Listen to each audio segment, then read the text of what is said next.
Hello, good afternoon, good morning, and good evening, wherever you are. I'm going to try to, I need to share my screen. Right?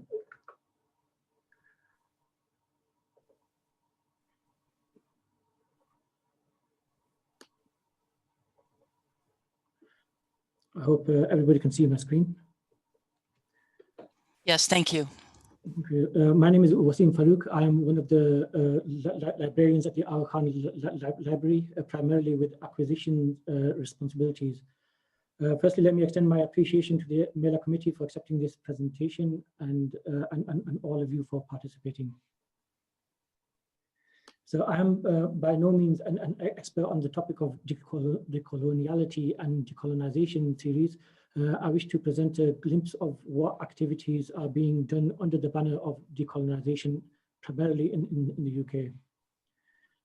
So in this presentation, I will be looking at decolonization.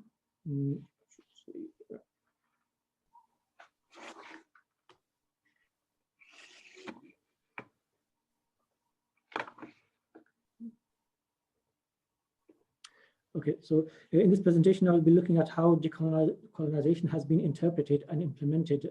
I will explain what decolonization has meant in various contexts, and will summarize some of the methods applied in the UK to decolonize the library, and give some examples from other countries, including Canada and the US.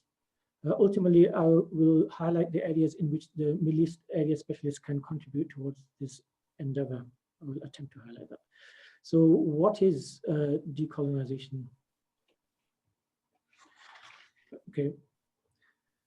So although briefly it can be said that it's a better it's a better historical awareness of the context in which scholarly content has been produced. However, there is no easy and simple definition of what decolonization means.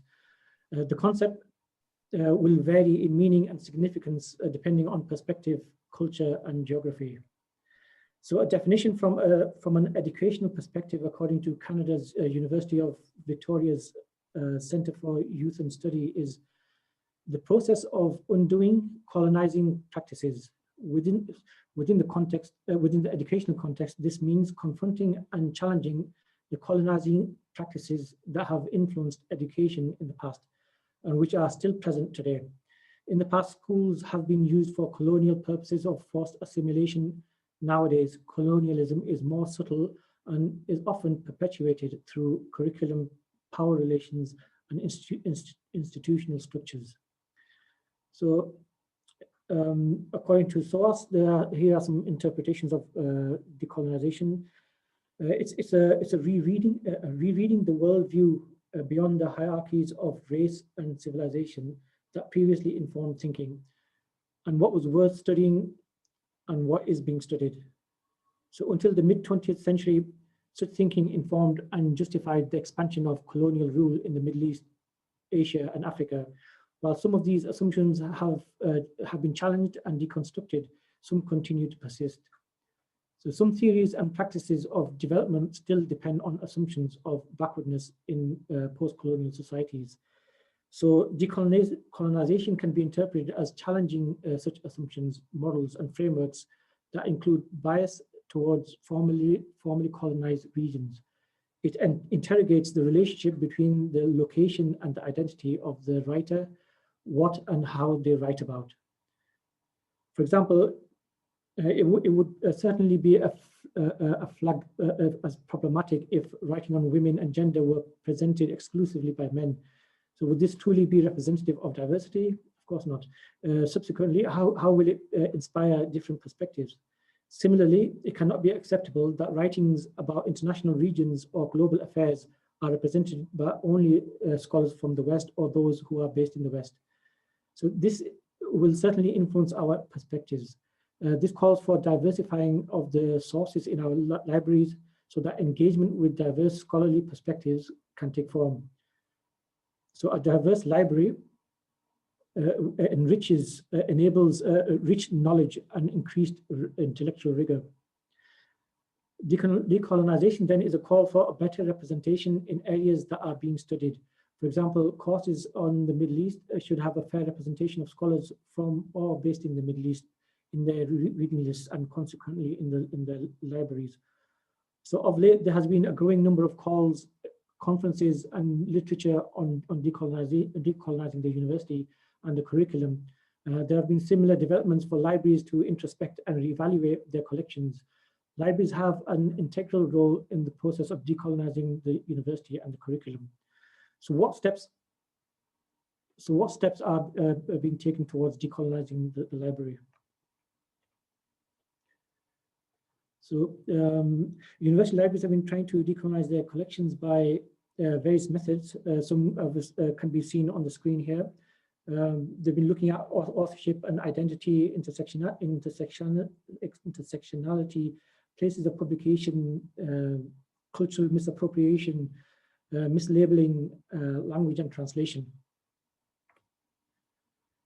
So to decolonize the library then would mean to work towards diversity and inclusivity, reviewing reading lists, perhaps even include gender, ethnicity, in addition to usual bibliographic information in reading lists, engage the students and elicit discussions about their reading lists, create toolkits for academics, advocate for fair representation and recognition within subject headings. So being aware of overwhelmingly the biased content in spite of highly scholarly works being available from Black, Asian and minority authors. So relating to the impact of the location and identity of the author to the achievement of the body of students, many universities such as De Montfort, Leicester and Huddersfield in the UK are trying to increase the attainment gap of minority students by working on making their reading lists more inclusive to include academics from Black and minority backgrounds. A representative curriculum or a diverse one is believed to help in student attainment and retention. In a recent audit, University of Huddersfield found that there was a significant attainment gap between Black minority students and their white counterparts on their levels of achievements across all disciplines.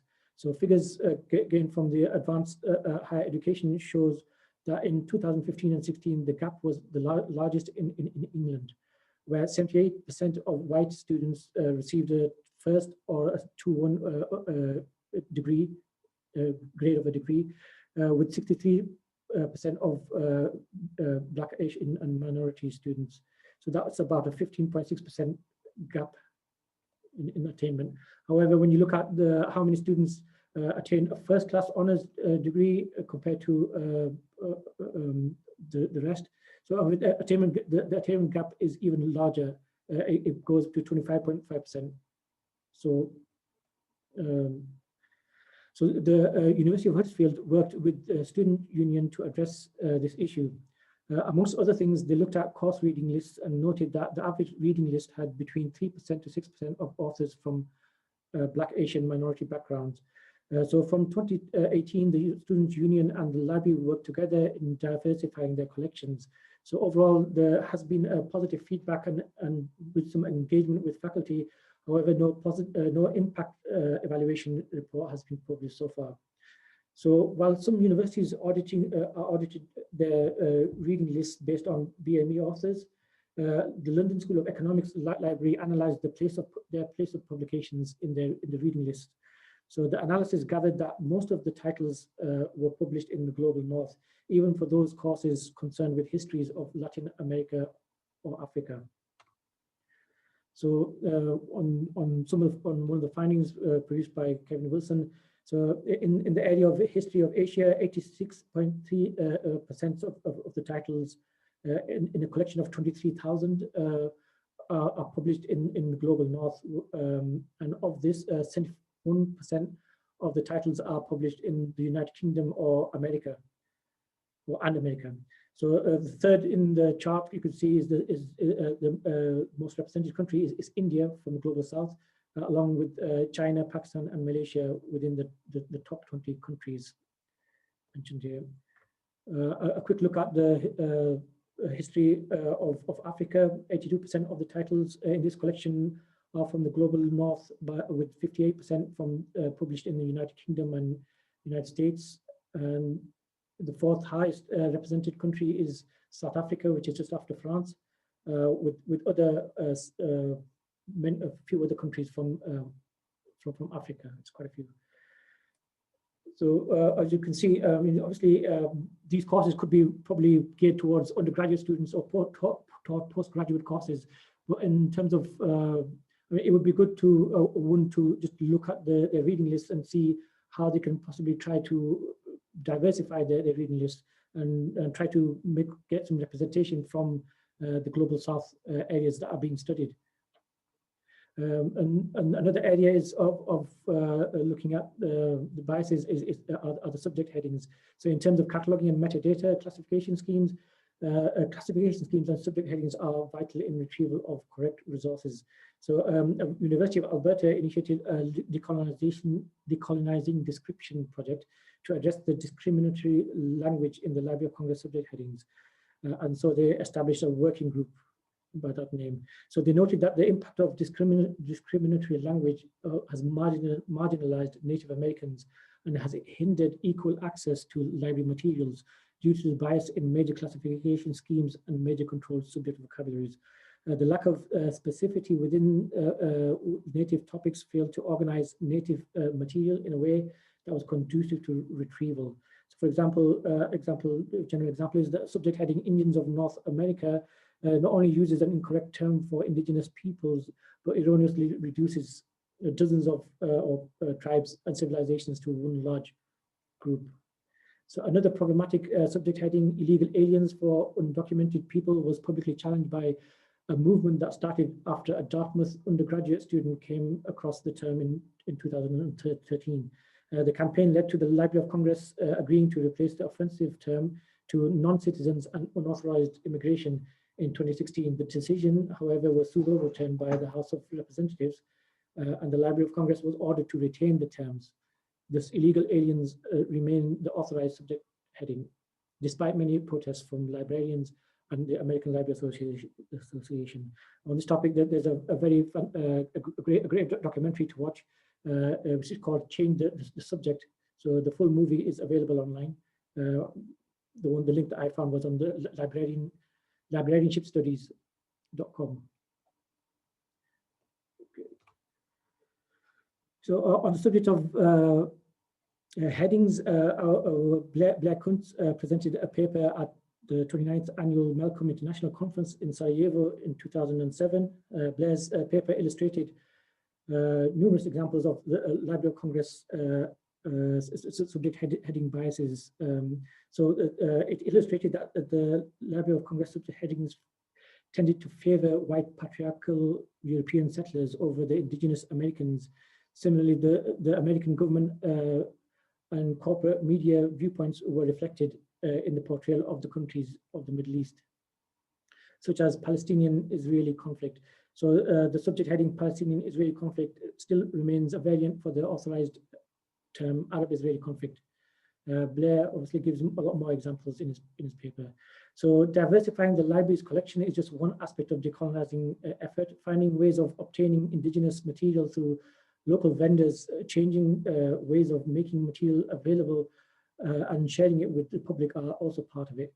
So in the Middle East context, this could mean curating locally authored and locally published context collections around themes relevant to the Middle East societies. So, I mean... Waseem, I'm sorry, I forgot to give you a 5-minute warning. You've got about 2 minutes. Okay, well, we're almost finished. So what can the Middle East librarians' role involve in this? Obviously, our colleagues are doing a lot of work in our Middle East area specialists are already unknowingly probably part of the decolonization effort.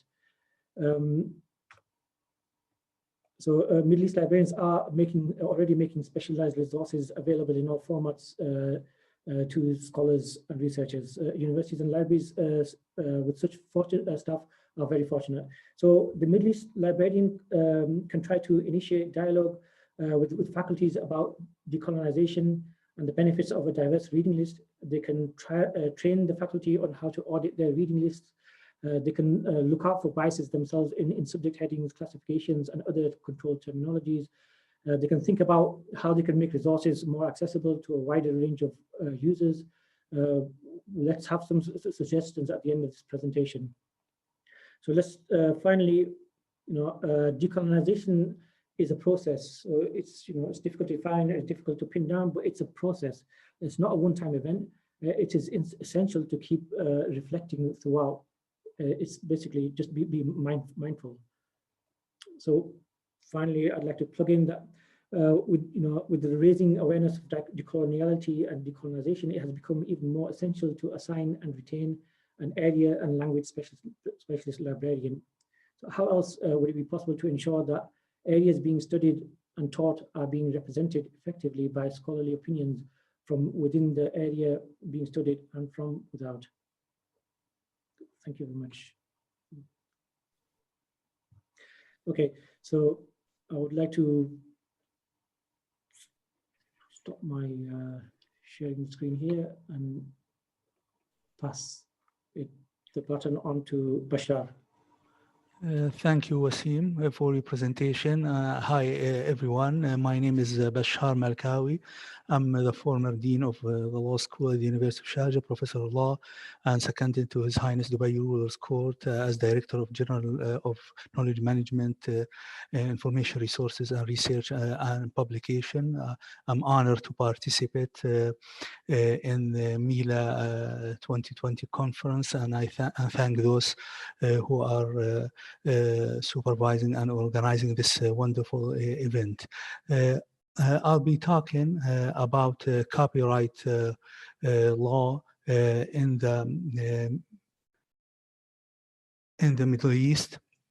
And the Arab region, the larger part of the Arab region, and this would be my sort of first portion or part of my presentation.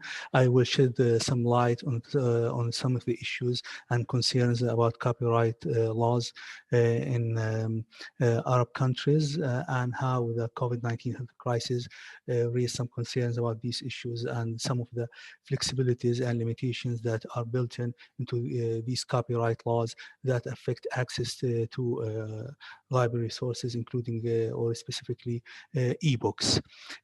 So we've seen over the past couple of years that so many Arab countries modified their intellectual property laws, whether to comply with the rules of international organizations such as the World Trade Organization, or as a result of signing free trade agreements with the US or with the European Union.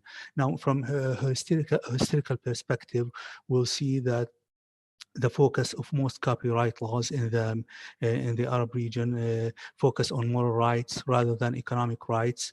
This is due to the influence of the civil law system or the European continental system that focus on authorship and personality, and where there are strong moral rights, whether in the form or content, as vis-a-vis economic rights. This does not mean that there are no economic rights. There are economic rights, but they do not occupy the same value in the practice and in the jurisprudence of Arab copyright laws. There are now, if you look at copyright laws in Arab countries, you'll see that these are wide economic rights. If you compare them with international organizations or the obligations and of under international organizations, as we'll see in a minute or so. There are the economic right of reproduction of materials, communication of materials or books or displays to the public, adaptation of work and control. And this is a big issue of that arises in the current COVID-19 area, the issue of control. Who has control over the material? When a law professor presents materials and upload them on Zoom and share them with the students, Who has the control? Now, if you look at the jurisprudence in Arab countries, the control falls largely and squarely on the law professor. So he's responsible to, and he must ensure that these materials are legitimate, that he has the right to use them, that he obtained them through a license from a third party. Now, but what happens next when the student download these types of materials on their desktop and they share it with other students? This could not be a problem as long as they share with their peers when they're the class. But what about if they are posted online? Still, the professor is responsible and is liable under copyright law with limited liability for the internet service provider. As you, some of you may be familiar that the internet service provider, ISPs, liability is limited to the issue of notice and taking down those illegitimate or infringing copyrighted materials. Now, if we move on for the moral rights perspective, we'll see that all Arab copyright laws focus on the issue of paternity, integrity, and withdrawal. Now, with regard to economic rights conferred to authors in a number of Arab countries, we, as I said before, we see wide economic rights. Even these rights go beyond what's written in international agreements, or even they do not exist in international treaties. When we talk, for example, on lending rights do not exist in any of the international treaties on copyright, and this will affect library work. If we talk about rental rights, there are too wide. Rental rights apply to all kinds of works for all types of rental. This is not what the TRIPS agreement said, the trade-related aspects of intellectual property rights agreement. The right of control, it applies to any disposal of original copy of all kinds of work. It's very wide, any disposal of all kinds of work.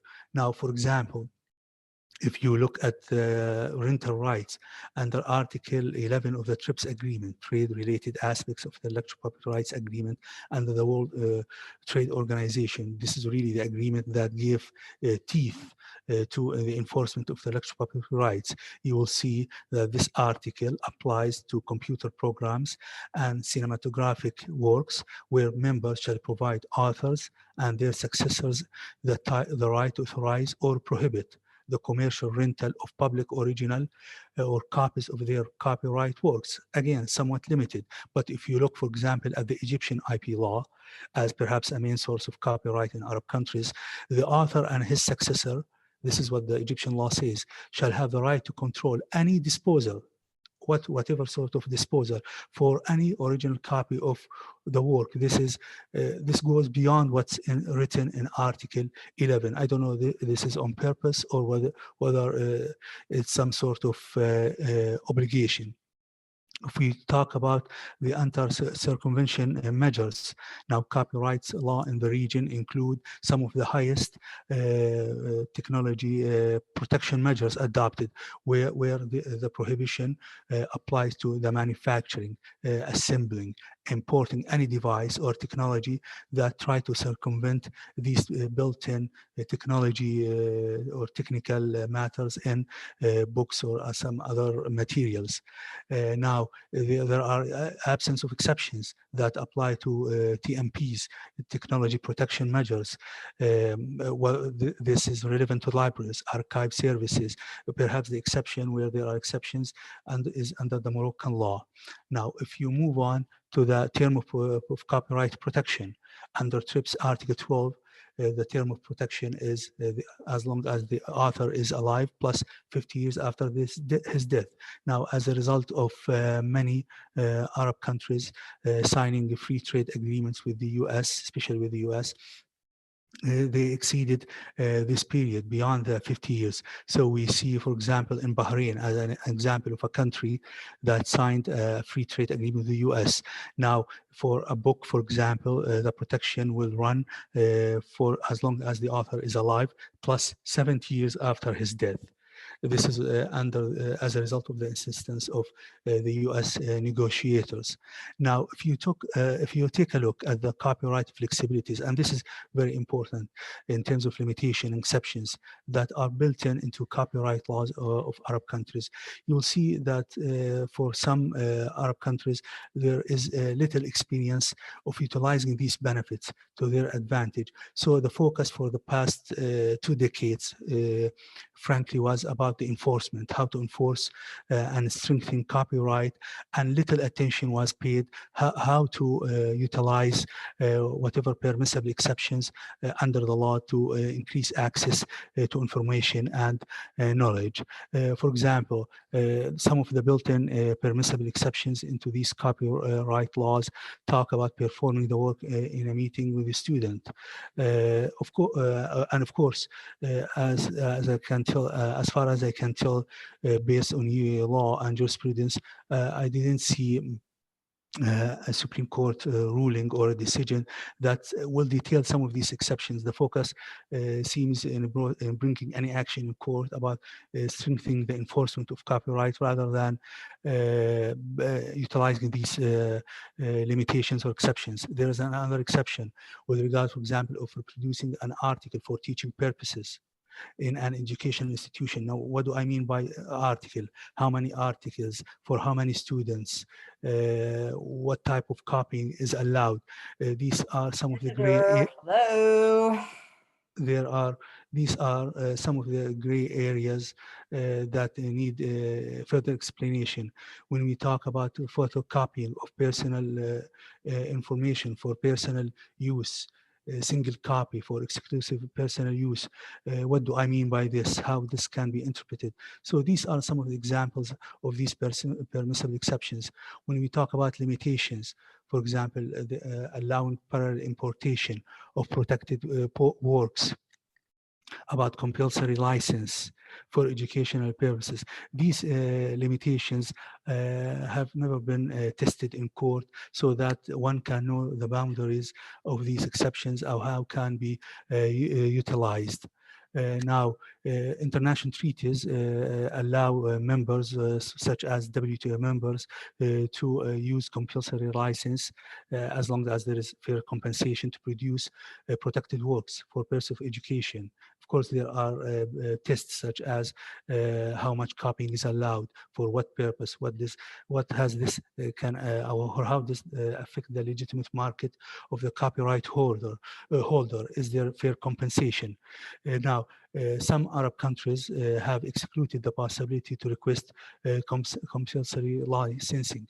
I don't know if this is by negligence or is it as obligation as a result of signing a free trade agreement with the US, like the case of Morocco. Now, if we move on now to the issue of ebooks and the COVID-19 crisis, this raised many issues with regard to how one can benefit from the built-in exceptions under copyright law. And there is a big difference. You have about 3 minutes. Yes, thank you. There are, of course, differences between lending physical of books and e-books. And now, in general, when you distribute copyright work without the permission of the author, there is an infringement. So how you protect the library from any infringement? Through fair sale doctrine. Of course, the fair sale doctrine, which allows you to own a copy, the book, and after that you can use it whatever way you like. This you cannot find it in the jurisprudence of Arab countries. Now, of course, the ebook issue represents a greater threat to retail sales as compared with the physical books. The reader receives a license to download the book and save it perhaps on his desktop for his personal use. But what happens next? Now. The last issue, just for the sake of time, so what could happen next? Now, there could be a few options. more restrictions, more enforcement raised by copyright holders and publishers, and more pushback and more asking for more exceptions for developing countries, for Arabic countries, or for Arab countries, or for readers.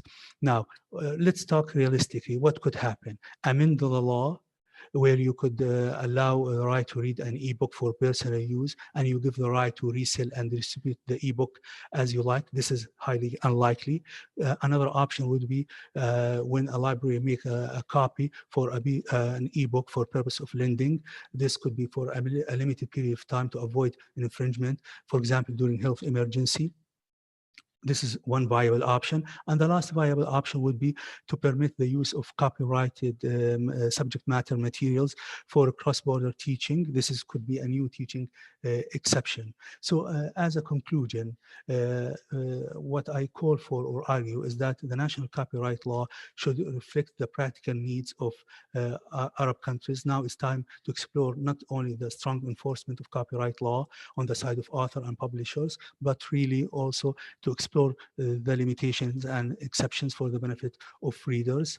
And for Arab countries who are the large part net importers of copyrighted products, they'll have to take advantage of any flexibilities so as not to restrict access to knowledge.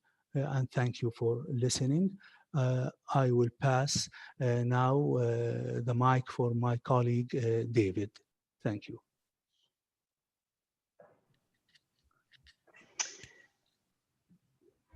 Thank you. I'm actually going to start. I'm Nora Barakat. David, could you share your screen? Is everybody seeing that screen? Yes, I can see it anyway. So we're going to start by thanking the program committee of MELA today for including our paper in the conference and on this very important panel. The title of our paper is Team-Based Manipulation of Digitally Available Texts in a Remote Environment, Notes on Research and Pedagogy. And we're going to be sharing observations about doing collaborative research involving both students and faculty working with materials in different stages of digital accessibility. These observations are based on our experiences working on a project called Open Gulf in summer 2020 under socially distanced pandemic conditions at NYU Abu Dhabi. I'm going to briefly introduce the project. It's a set of interconnected digital projects focusing on historical documentation about the Gulf. We publish open historical data sets, corpora, and digital exhibits with the aim of opening Gulf studies to digital historical exploration, analysis, and interpretation in the service of open research and pedagogy. So in summer 2020, we worked with a team of 4 students and 3 faculty. We were transcribing, annotating, and analyzing materials. Many of these materials are openly available via the Qatar Digital Library and also archive.org. This engagement with proxies of archival material in both digitized and partially digitized forms made us think about how we're experiencing different aspects of access. And these are aspects that are central to the project of decolonizing the library more generally, especially in pandemic conditions, and especially from the vantage point of universities in the Middle East and Indian Ocean worlds. In our case, the impact of the pandemic on our research has been to foreground and deepen a number of practices that we had developed before the pandemic, but that were more familiar, we think, to a smaller audience of people in the digital humanities who had prior exposure to these kinds of practices. I'm going to very briefly introduce our team before I turn it over to our to students who are working on this project this summer. So I said my name before, but I'm Nora Barakat. I teach history at Stanford. Following me will be 2 recent graduates of NYU Abu Dhabi. The first is Ammagui. She majored in Arab Crossroads Studies and Art History and is currently a post-graduation research fellow at NYU Abu Dhabi. She's doing research on the spaces of the Sharjah Biennial. After Neda, Gurgen Tadevosyan will speak. Gurgen is also a recent graduate of NYU AD in political science. He's now pursuing graduate work at the Graduate Institute for International and Development Studies in Geneva. And closing our paper will be David Wrisley. David teaches digital humanities at NYU Abu Dhabi. So with that, I'm going to pass the screen and the mic to Neda. Thank you, Dr. Barakat. So instead of making the claim that the pandemic has ushered in a totally new normal of archival practice, we'd like to argue that digital accessibility has slowly and for some time been introducing the possibility of wider and deeper engagement with sources. During the pandemic, we seized the opportunity to work with digitized materials and to master the appropriate platforms that would allow us to manipulate those materials, and consequently, new avenues of research have opened up. The expansion of digital libraries in Gulf studies and Middle East studies more broadly has expanded access to sources once bound to physical libraries and archives. With the introduction of these new materials to the digital academic environment come new questions, new studies, and a renewed interest in previously inaccessible documents. This is particularly true in the case of Gulf studies, where the archives are not always located regionally, but instead are dispersed in the colonial archives of countries such as the United Kingdom, France, and Turkey. If we could move to the next slide, please. And then the next one again. Open Gulf, as Dr. Barakat has explained, is one such digital initiative undertaken at an institution in the Gulf region, NYU Abu Dhabi. In our initial projects, we sought to make use of the colonial archives, such as the British India Office. Working with Lorimer's Gazetteer of the Persian Gulf, Central Arabia, and Oman, for example, has allowed us not only to document and annotate the places mentioned in this most elaborate of historical geographic source materials, but it has given us a unique historical and environmental perspective on the region. We have looked at tabular statistical accounts of donkeys, date palms, and wells in many tables found throughout the text, as you can see on the slide, but there is much more work to do, including comparative work with analogous documents in different languages such as French and Turkish. So among the resources central to our work this summer were archives.org, the Qatar Digital Library, and a proprietary Brill database, each of which allowed us unfettered access to massive tomes like Lorimer's Gazetteer and Jomar's 19th Century Geographic Index. Open Gulf aims to transform some of the ways that the colonial construction of knowledge production, especially differential digital access to research libraries, has been institutionalized in the contemporary landscape of Gulf universities. We hope that the Open Gulf project can build an on-the-ground network of archives, practitioners, and sources interested in Gulf studies. Additionally, by building research data assets from a wider variety of authors and historical periods and opening them up to scholars internationally, the project contributes to the expansion of Middle East studies to both new methodologies and to new subjects. We see this as a very important form of potential engagement with scholars working within the Middle East as well, since their institutions have unequal access to large research libraries and to the costly digital resources to which we're accustomed in the American Research Library. Paradoxically, the institutions that would benefit the most from these sources are the ones cut off from them. Next slide, please. So to recap our work this summer, manipulation of digital text. In our manipulation of digital text, we worked with digitized versions of various corpora to clean and prepare them for annotation, analysis, and visualization, as you can see in our three-step workflow, which allowed us to change the kinds of research we do and to open the possibility for more researchers to access these texts.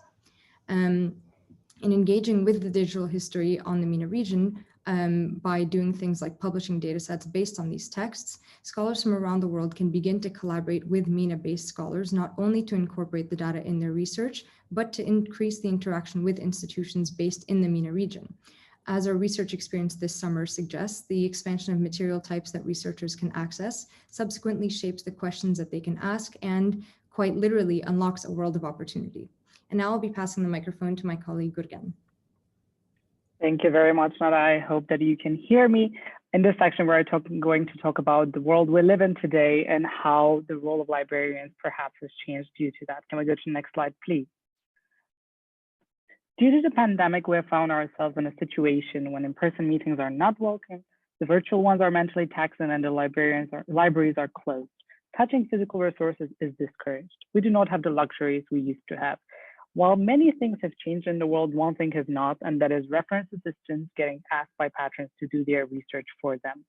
Even in these unprecedented times, we still should not do the patrons' research, but we indeed have the duty of helping them find available and accessible information, especially in these times. Librarians should ask themselves, how can we serve the academic community in this new reality? How can we adapt our resources to the needs of our patrons? And can we go to the next slide, please? Among other things, our aim is to make complex information coded in terms of books available and accessible to patrons.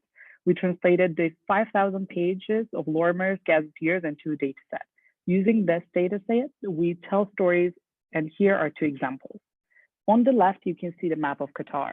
Lorimer's entry on the peninsula has numerous details on the quality and depth of the wells in the area.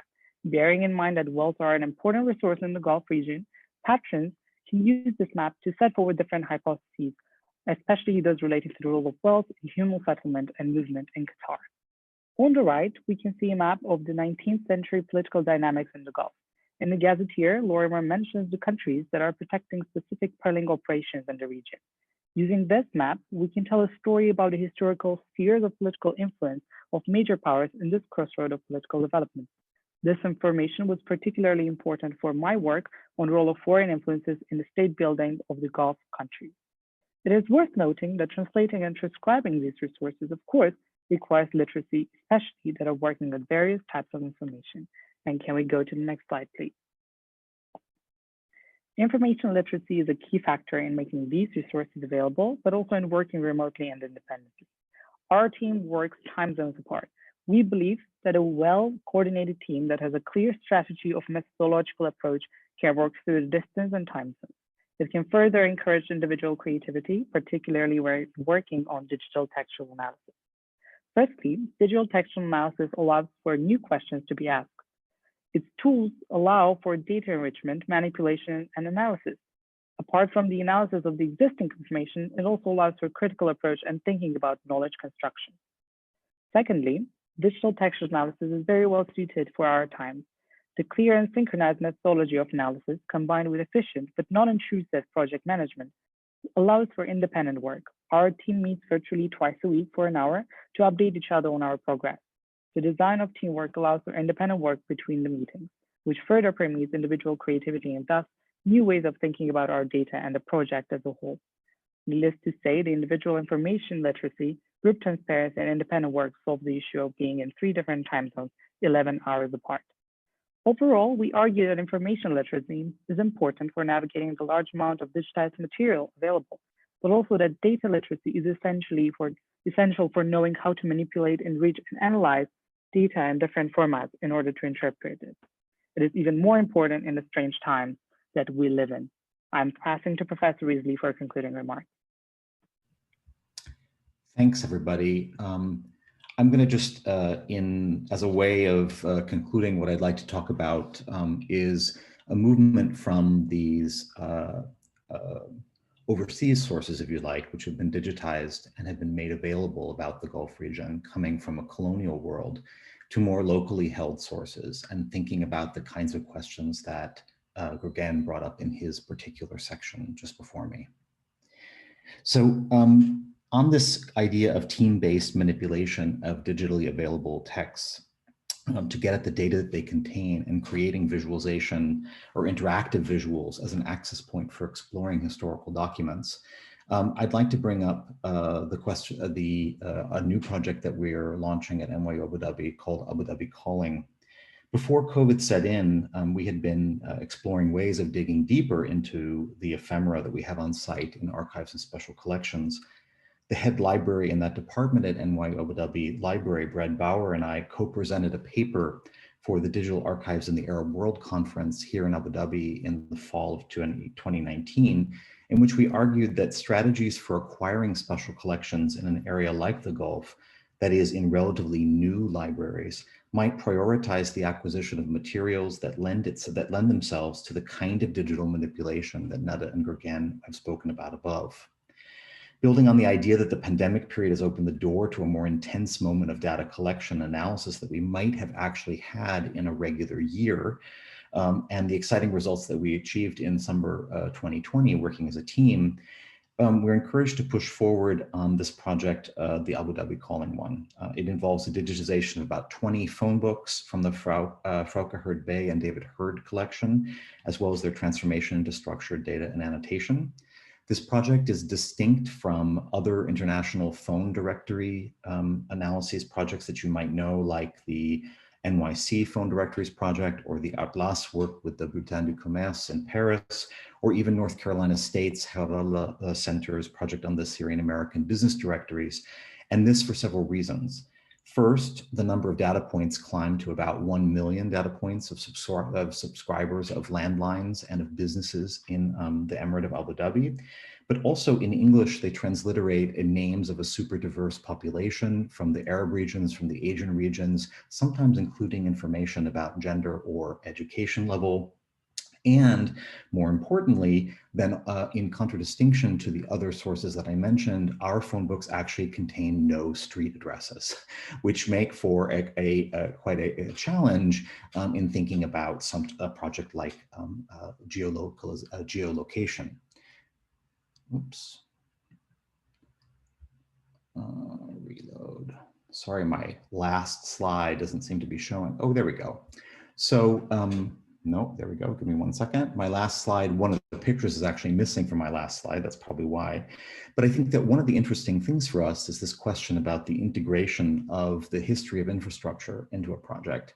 And this has really opened up a whole new avenue for us. And I think that this underscores our idea that when one begins to work with digitized collections, when one works with digital methods for analyzing those, that we actually increase the populations of people who are thinking about the project, and we also do different kinds of work.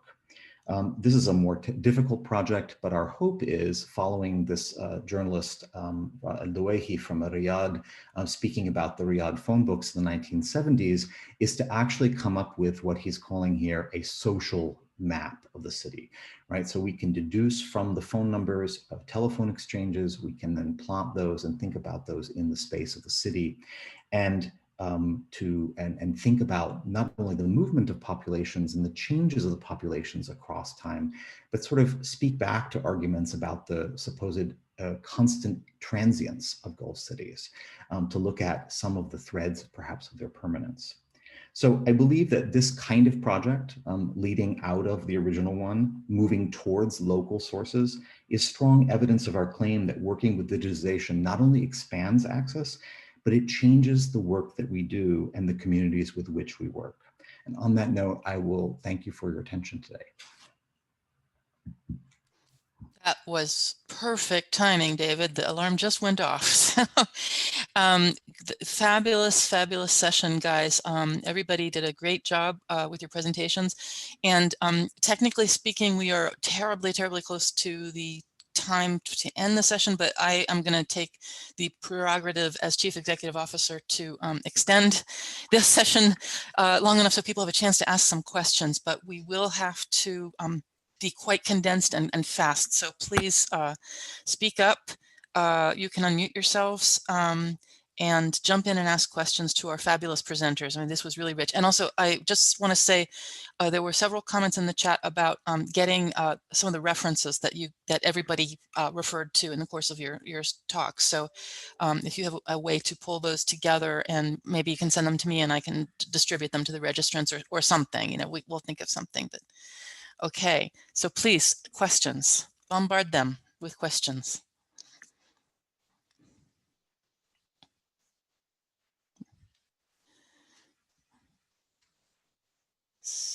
Speak now or forever hold your peace, my friends.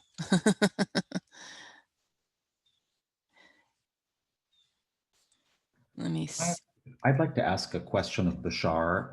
I was really interested in this idea of taking advantage of the built-in exceptions, right, in a legal system for increasing access. And that's even in an environment where the rule of the letter of the law is actually more restrictive than on the outside. And I was wondering if that might give us, of those people who are working, for example, with materials like the ones we were talking about that were from the outside, if that would give people on the inside more leverage to work with and work openly in this way that's required of digital humanities work, to work openly with texts and to manipulate them in new ways that perhaps we haven't thought about. Thank you, David, for your question. I agree with you, but based on what I've seen and what I've experienced over the so many past years, and based on some of the cases that I was involved in intellectual property rights, I think there is these exceptions or limitations are really falling into the gray areas. I mean, I work now with someone in a library in His Highness Dubai Ruler Court, and we are hesitant to make copies of the whole book because we're afraid of copyright violations. So I think over the past 20 years, as a result of joining these international organizations, it created a culture of hesitation that we should focus more on the enforcement rather than exploring the limitations. There was one case, a huge case in Dubai involving billions of dollars about a certain transportation system where luckily enough we had to rely on the fair use and first sale doctrine in the US judicial system, which developed this idea, and the court accepted this type of argument because we couldn't find an answer to this question to defend against the infringement claim that brought in by someone who asked for billions of dollars from the government. So I think these areas should be tested. I mean, as librarians and so many of us who are involved in the library and book business or book or education stuff, we should not be hesitant to test these areas, but we should be wary because if you look at the historical record of courts, they most likely side with the copyright holder or publishers.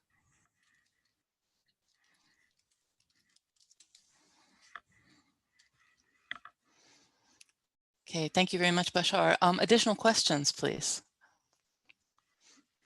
William, you have sort of a challenging question in the chat. Would you mind just please asking it?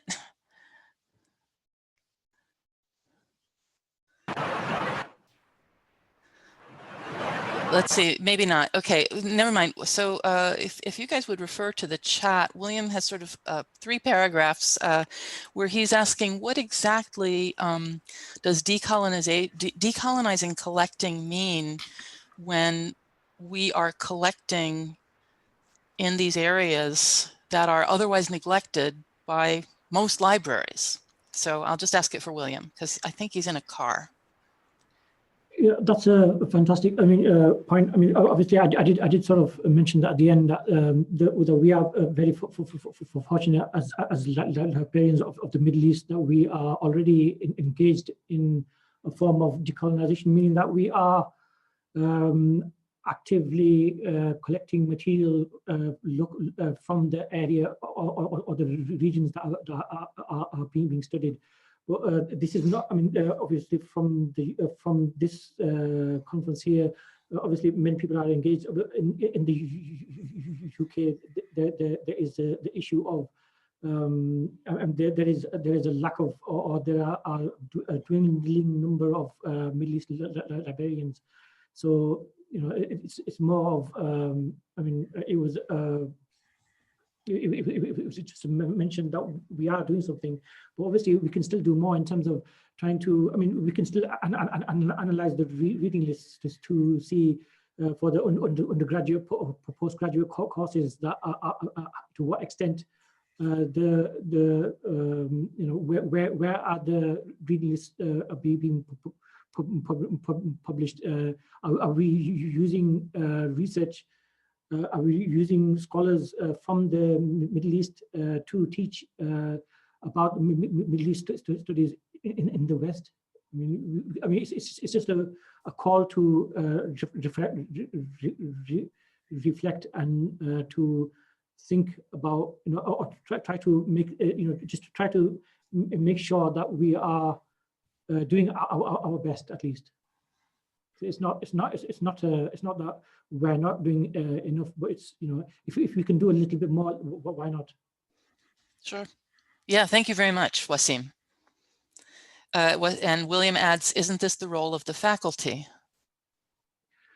Of course, yes, and it depends on where you are. Of course, there are some faculty there are teaching courses. They're using the references that they had probably used before. So it's just I mean, it is the role of faculty, but the librarian also plays a large role there, where the librarian is the one who acquires the material for the faculty. And I mean, yeah, it's sort of a joint role. I mean, the librarian is sort of playing a key role there. But obviously, the overall responsibility of the course is on the faculty, and it's a call also for the faculty to try to reflect on the type of material that they're using to teach the courses that they're teaching. Yeah. William has one more point, which, and go ahead, David, please.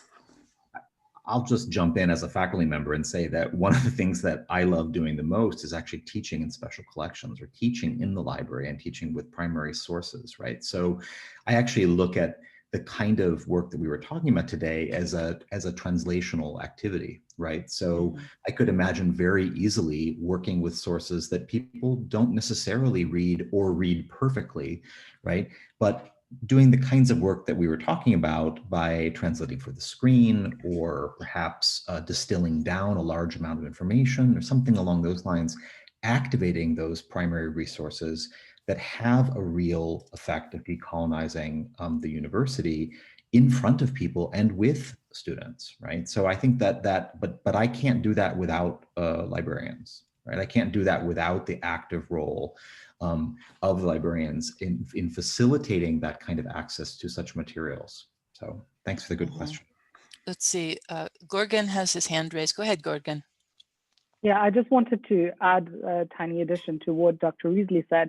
I think the role of library is very central in this entire process, because I used to work as reference assistant. So our job is, when someone comes, asks us, okay, I have this resource, but I am unable to use it. How can you help me to use it? I think it's the central role of the library to direct the student or the patron or the person trying to understand and utilize this resource to the people that perhaps can help the patron to utilize the resource. It can be an assistant librarian that is specialized in the area, or perhaps a department that can help the student find a way of perhaps translating the material, or finding an already existing translation. So I think we come back to the point of how important the role of library is in this process of not just showing and distributing resources, but also helping people find the resources they need.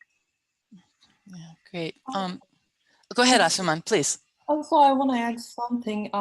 It's also depend on what has been written on specific topics. For instance, what I'm trying to say, I had an interview with a German curator, and she told me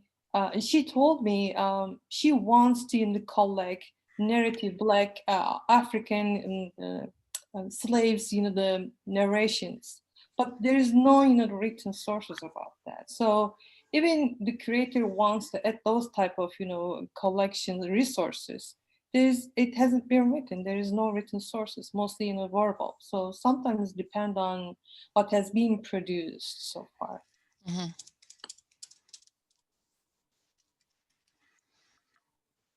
So more comments. Oh, let's see. Ali Ratansi had a question for Waseem. Can you give some examples of how specifically you were decolonizing your library?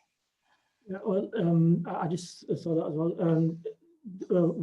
In terms of us decolonizing our library, we have only recently. I mean, I've only recently started this, and started to look into this in the past year or two. So at the moment, I'm making sure that if there's any publications on decolonization, I'm trying to bring those into the library. Trying to get the resources in the library on decolonization, decolonizing the university, decolonizing the curriculum, and even if there's anything on decolonizing the library.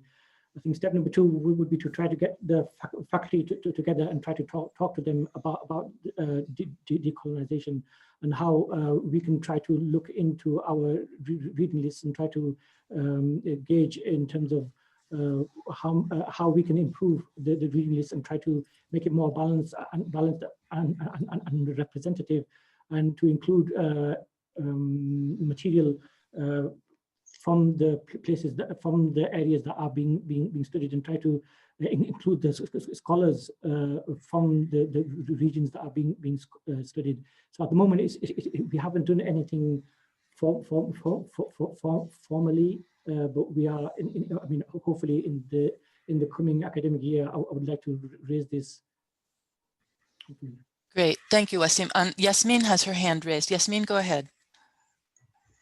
Comment on that more than a question. I found this whole subject of decolonization is really complex, and thank you, Waseem, for the great presentation. I think, and often the way we understand decolonization from our subject specialist views is very different to how the library management understands it. So my observation is that the main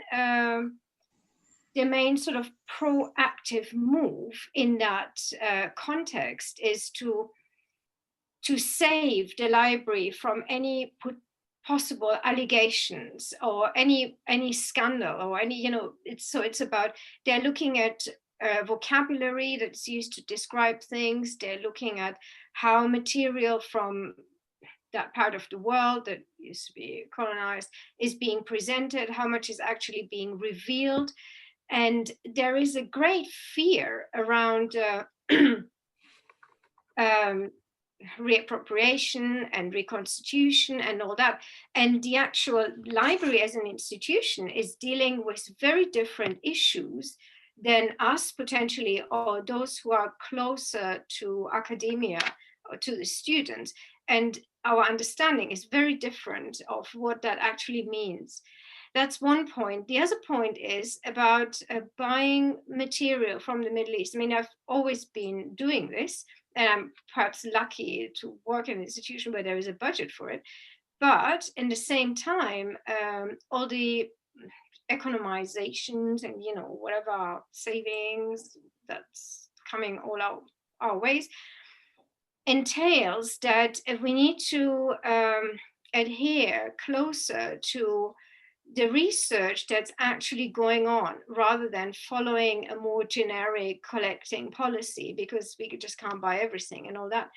So when I then speak to some academics, and I must admit, this is particularly academics of non-Middle Eastern background, I do hear comments like, you know, the research that's done in the Middle East is not quite up to our standard, because there isn't a peer review a process behind publications. A lot of it is kind of duplicated. So it is actually very difficult to buy good and important material from the Middle East, because there are lots of publications, and because of the lack of the peer review system and all that, and also because partly the academics themselves don't necessarily read that material in vernacular languages, because there is enough material in English or European languages that serve them quite well. So as librarians, I think we really need good recommendations from the research community, because I found it extremely difficult to choose from a list of books that has only a title and an author on it, on a subject that I'm not actively researching in. So there are various obstacles, and I think there is still a lot of work to be done on what exactly decolonization means, because it's a wide subject. I mean, in a way, decolonization starts in people's views, and it goes far beyond reappropriation or buying material in vernacular languages and so on. And I think it's good to hear that there is more activity now. But I think this is something that will go on for a few years until we have a much more concrete picture of what we actually mean by this. Sorry, it was a bit of a long comment. I really hate to close this down, but we have a session that's supposed to begin at 1:45, and we have people for whom it is almost 9 o'clock in their home places where they are broadcasting to us from. So this has been a terrific conversation. I feel like we were just getting warmed up, and I do apologize, but perhaps we can organize additional events like this and maybe a time of day that's better for everyone, and continue this conversation, because clearly this is not the final word. There's plenty to talk about. My sincere thanks to all of our fabulous presenters. This was terrific, way even better than I thought it was already going to be. So terrific job, everyone. And I'm going to end this meeting and start the next session. So for those of you who are registered for the next session, COVID-19 and institutional responses, please go and join us at that link. Thank you.